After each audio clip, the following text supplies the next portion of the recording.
सर्वसामान्यांच्या हक्काचा आवाज जागर जनस्थान।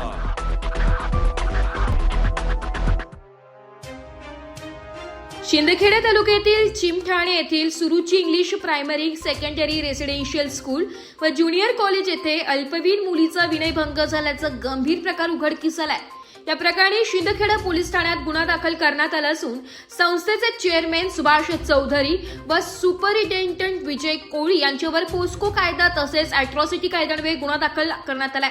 प्राप्त माहितीनुसार संबंधित अल्पवयीन मुलीने झालेल्या प्रकाराबाबत तक्रार दिल्यानंतर पोलिसांनी तात्काळ कारवाई करत दोन्ही आरोपींना अटक केली आहे। सध्या या प्रकरणाचा पुढील तपास शिंदखेडा पोलीस करीत असून सर्व बाबींची सखोल चौकशी सुरू आहे। या घटनेमुळे शाळेतील विद्यार्थिनीच्या पालकांमध्ये तसेच परिसरातील नागरिकांमध्ये तीव्र संताप व्यक्त केला जातोय।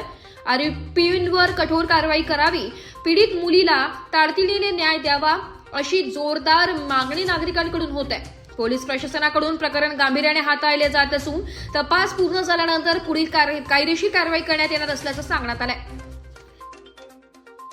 घेतली नाही, शेवट मुलांनी ती ऍक्शन घेतली। प्रकल्प सरांजवळ त्यांनी मेसेज केला, तेव्हा त्या सरांना माहिती पडलं आणि ते सर परस्पर येऊन चौकशीला आले। तेव्हा त्यांचे डोळे उघडले की आपल्या शाळेत काय झालं असं।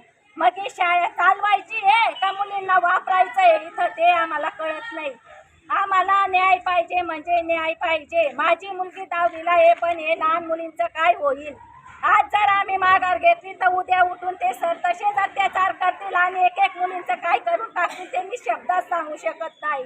आणि त्याला माया बहिणी आहेत का नाही हे त्यांनी फक्त एकदा विचार करायला पाहिजे। त्यांच्यावर जर ही वेळ आली असती तर त्यांनी काय केलं असतं, एवढंच बोलायचंय। जागर जनस्थानसाठी प्रतिनिधी रूपक बिरारी धुळे।